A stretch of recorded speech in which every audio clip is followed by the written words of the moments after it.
Hello, everybody. Aaron Portzline here, back in Nationwide Arena. Allison Lucan is here. The Blue Jackets tonight, 4-3 in overtime over the Carolina Hurricanes. That's 2 wins over their Metro opponents already this year. Blue Jackets, Allison, are 5-1-2 in their last 8. All of those have been 1-goal games. The last 4 have gone to overtime or a shootout. This team seems to be getting comfortable in its own skin. Yes. Agreed? Who said that it wasn't going to be fun to watch this team? Yeah, I this don't year? know. I don't know. But yes, I think, and John Tortorella said this in his post-game comments, I think a huge part of that is that they're getting results, Yes.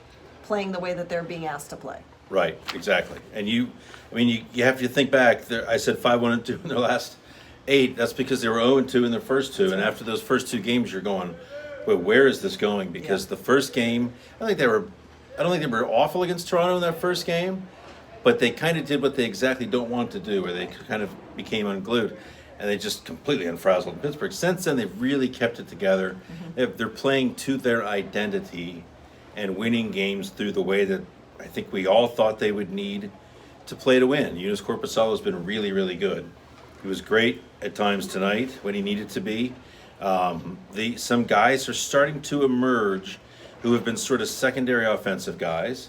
I think, for me, the prime candidate, and another example tonight, is Pierre-Luc Dubois, who assists on the beautiful goal to Cam Atkinson. Atkinson breaks out of a 7-game scoring slump with the game winner.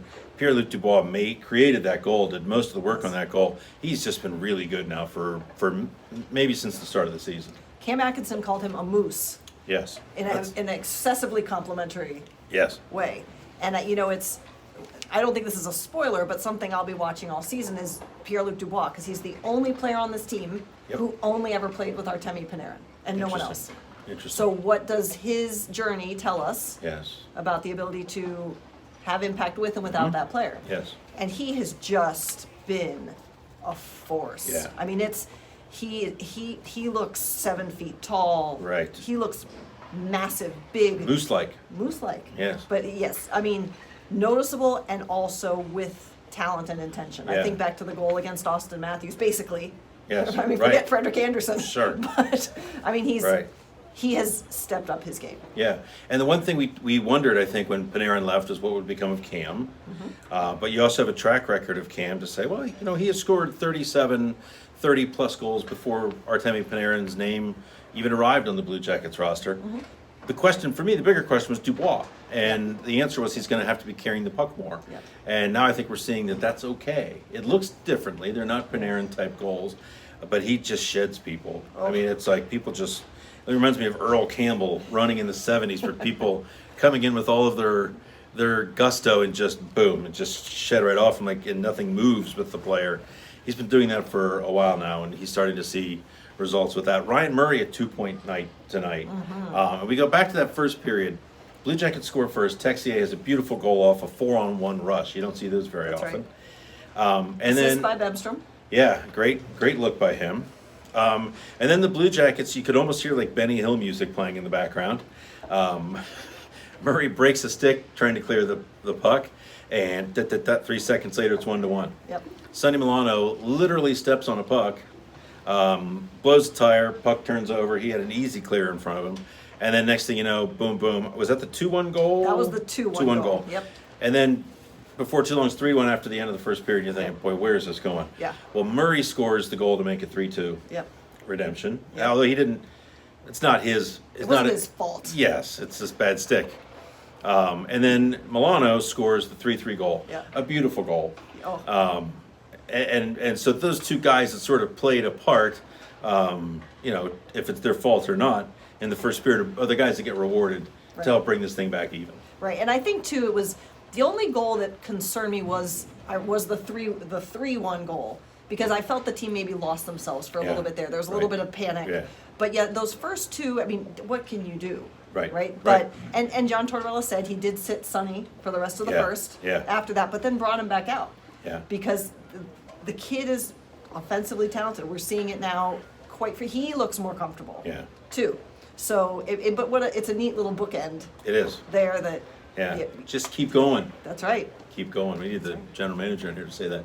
And it was Milano, we should say, that this is part of the picture that led to him being benched. that blew the back check on Yes. Hamilton.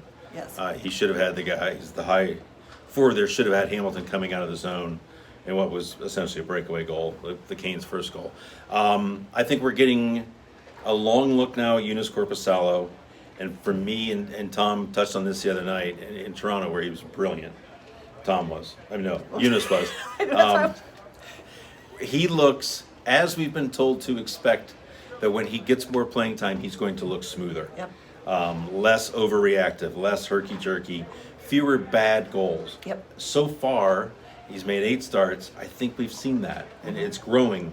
I think it's getting better and better. Is that what you're seeing as well? It absolutely is. And I'm also, I mean this in a good way, I'm also seeing it in the little bit of time that we are in the room Yeah. with those guys, even on a game day. He's Yeah. carrying himself a little differently. Yep. There's a little bit more, not that there was not purpose and focus, Right. but he's narrowing in Yeah. now. He's really, he's stepping into the skin Yes. of a number 1 goaltender. Yeah, and still being himself. Absolutely. He is purely Eunice Corpusalo. I don't see him acting differently. No. But it's like, I've likened it to your older brother going off to college. Absolutely. Now there's a little more elbow room for you, and you're kind of in charge a little bit more. You Yeah. have more responsibility, and he seems to be handling it very, very well. So big night, good night all around. I mean, they come back to win in Toronto. They come back to win here. Yeah. These are all good signs, and they're 10 games deep, 5-3-2. That will put you in the hunt. Yep. You keep at that pace, you're going to be fine by the end of the season. Yep. Anything we need to add here? I think that's it.